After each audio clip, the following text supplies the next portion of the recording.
10년 허송세월, 삼성의 제도약. 빼앗긴 들에도 봄은 오는가?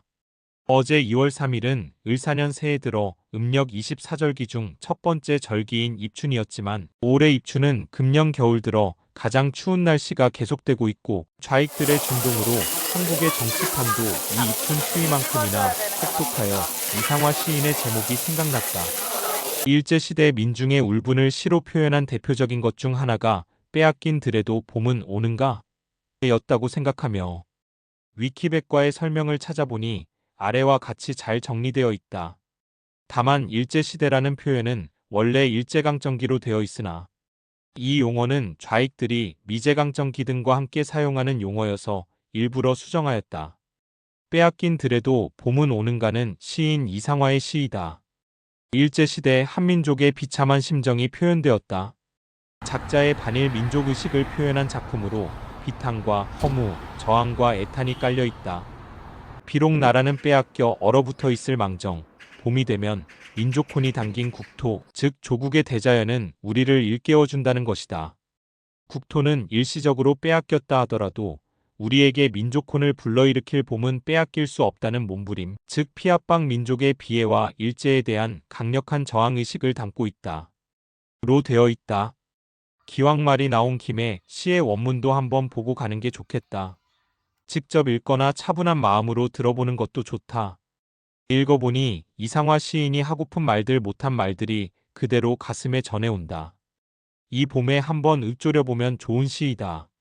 지금은 남의 땅 빼앗긴 들에도 봄은 오는가? 원문. 지금은 남의 땅 빼앗긴 들에도 봄은 오는가? 나는 온몸에 햇살을 받고 푸른 하늘 푸른 들이 맞붙은 곳으로 가르마 같은 농길을 따라 꿈속을 가득 걸어만 간다. 입술을 다문 하늘아들아. 내 맘에는 나 혼자 온 것 같지를 않구나. 내가 끌었느냐 누가 부르더냐 답답어라 말을 해다오. 바람은 내 귀에 속삭이며 한 자국도 섰지 마라 옷자락을 흔들고 종다리는 울타리 넘어 아씨같이 구름 뒤에서 반갑다 웃네. 고맙게 잘 자란 보리밭아. 간밤 자정이 넘어내리던 고운 비로 너는 삼단 같은 머리를 감았구나. 내 머리조차 가뿐하다. 혼자라도 가쁘게나 가자. 마른 논을 안고 도는 착한 도랑이. 젖먹이 달래는 노래를 하고 제 혼자 어깨춤만 추고 가네. 나비제비야 깝치지 마라. 맨드라미 들막꽃에도 인사를 해야지. 아주까리 기름을 바른 이가 지신 매던 그 들이라 다 보고 싶다. 내 손에 호미를 쥐어다오. 살찐 젖가슴과 같은 부드러운 이 흙을 발목이 시도록 밟아도 보고 좋은 땀조차 흘리고 싶다. 강가에 나온 아이와 같이 짬도 모르고 끝도 없이 닿는 내 호나. 무엇을 찾느냐 어디로 가느냐 무서웁다 답을 하려무나. 나는 온몸에 풋내를 띠고 푸른 웃음 푸른 서름이 어우러진 사이로 다리를 절며 하루를 걷는다. 아마도 봄 신령이 치폈나 보다. 그러나 지금은 들을 빼앗겨 봄조차 빼앗기겠네. 삼성 이재용 재판 2심도 무죄.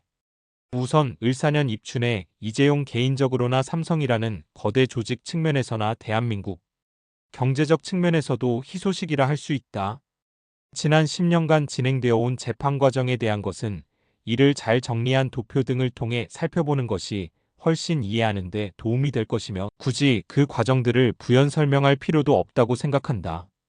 단지 여기서 짚어볼 사항은 이재용에 대한 재판이 지난 2015년부터 진행되어 왔다는 것이고 그때는 박근혜 대통령 임기 중반 정도를 지날 즈음이었다는 것을 감안하고 살펴보면 반대한민국적 세력들이 물밑에서 삼성 죽이기라는 거대한 음모를 가지고 올가미를 씌워가던 시기였다는 것이다.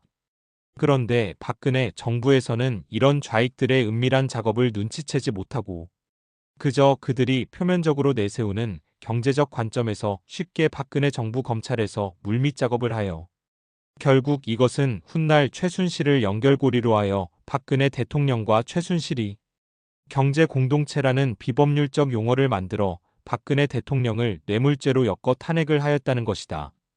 그렇게 하여 그 거대한 권력 공백을 아주 짧은 2개월간의 선거를 통하여 문재인과 좌익들이 정권을 오로지 하면서 대한민국을 거의 빈사 상태로 만들어버렸다. 그리고 또 세월이 흘러 박근혜 탄핵의 좌익들 망나니 역할을 했던 윤석열이 대통령이 되어 겨우 임기 절반을 지난 시점에서 이재명이라는 천하의 자범이 또다시 윤석열에 대한 탄핵을 소추하고 헌법재판소의 결정을 기다리고 있다.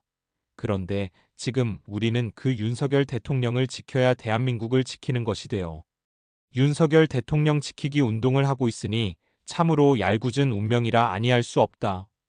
역사는 반복된다고 하던가 박근혜 탄핵 때 좌익들에게 부역했던 김무성과 유승민은 그 후 배신자로 낙인이 찍혀 정치낭인이 되었고 윤석열 대통령 때는 한동훈이라는 배신자가 등장하여 정치판을 난장판으로 만들었다. 한국의 경제의 기틀을 다진 이병철. 많은 한국 사람들이 특히 경제 전문가라고 하는 사람들도 오늘날 한국 경제의 초석을 다진 경제 대통령이 박정희 대통령이라는데 이의를 다는 사람은 거의 없다고 본다. 그런데 삼성 이병철의 자서전인 호암자서전이나 삼성 관련 여러 책들을 보면 한 가지 분명한 것이 이병철과 박정희 관계는 계속 사이가 좋지 않았다는 것을 알게 된다. 그것은 시작부터 이승만 대통령 시대에 이미 이승만 대통령이 미국식으로 정부 주도가 아닌 민간 주도형 경제를 신봉하였기에 그런 친기업적인 분위기에서 이병철은 이미 한국 최고의 재벌이 되었었다. 그런데 4.19로 이승만 대통령이 하야하고 잠시 내각제 등 혼란을 거쳐 박정희가 5.16 혁명으로 정권을 잡자 제일 먼저 한 것 중 하나가 당시 부자들을 전부 부정축제자로 몰아 재산을 압류하면서 자신들은 청렴한 것처럼 행세하였고 그 과정에서 이병철도 당시 사카리 밀수 사건을 빌미로 한국비료 등을 국가에 헌납하고 자신은 경영 일선에서 물러나는 등 타격을 입었다.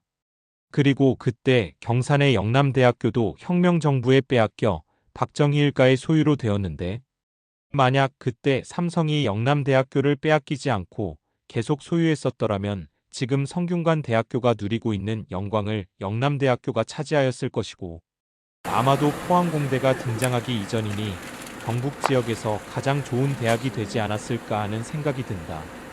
지금도 계속되고 있는 한국 정치의 삼성 죽이기.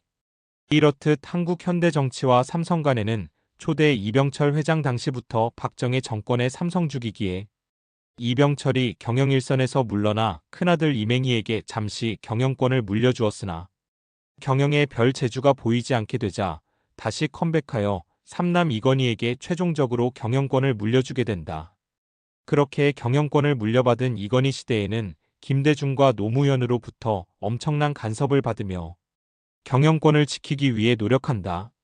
잘 알다시피 김대중은 IMF 사태라는 좋은 핑계거리가 생겨 기업들에게 간섭하기 아주 좋은 여건이었고 그래서 정주영을 꼬드겨 대북 사업을 하게 한다면서 결국 정주영은 현대를 삼남 정몽원에게 물려주었으나 대북 사업에 뒷돈을 댄 것에 괴로워하다 아파트에서 뛰어내려 자살한 것으로 생을 마감하고 집안 살림을 하던 현정은 부인이 나서 경영을 하다가 세계적 물류 파동을 이겨내지 못하고 망하고 말았다.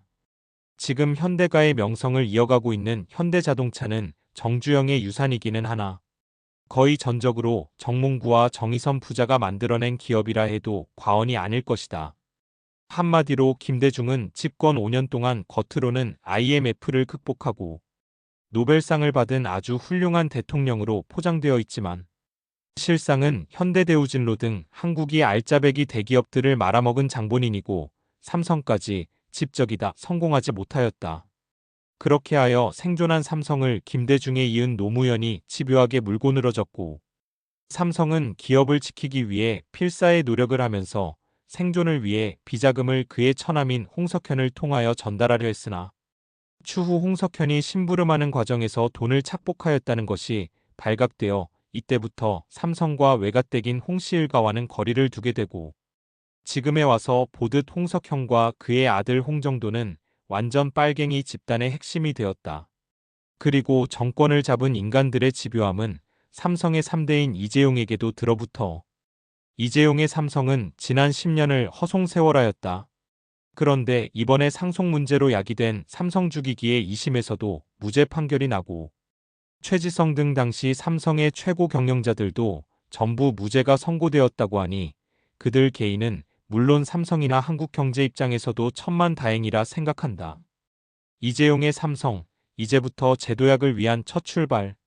이렇게 난장판 정치꾼들에 의해 끊임없이 삼성을 뜯어먹으려고 덤벼드는 과정에 이재용 시대에도 최순실을 통하여 박근혜에게 뇌물을 줬다는 죄목으로 10년 세월을 허송하고 이제 겨우 그 굴레에서 벗어나는 희망의 빛이 보이는 단계에 접어들었다. 삼성이 그렇게 허송세월하는 동안 글로벌 경제에서는 대만의 TSMC가 삼성을 추월하여 세계 최대의 반도체 기업이 되었고 심지어 국내 후발주자이던 SK하이닉스에게도 HBM 분야에서 뒤처지는 상황에 직면하고 있다. 이제 국내의 굴레를 벗어나고 있고 이재용으로서도 어느덧 나이도 50대 중반이 되었으니 이제부터 최소한 10년 정도는 삼성을 제도약할 수 있도록 최선을 다하여 삼성은 물론 한국 경제에도 제도약의 계기를 마련해 주었으면 좋겠다. 물론 미국 트럼프 대통령이 취임하여 가장 가까운 캐나다와 멕시코 등에 25% 관세를 부과하는 등 글로벌 환경이 급변하고 있어 녹록치 않은 대외 여건이 기다리고 있지만 초대 이병철 회장 때부터 늘 그래왔듯이 그런 역경을 뚫고 제도약의 발판을 하루속히 마련하기를 기대한다.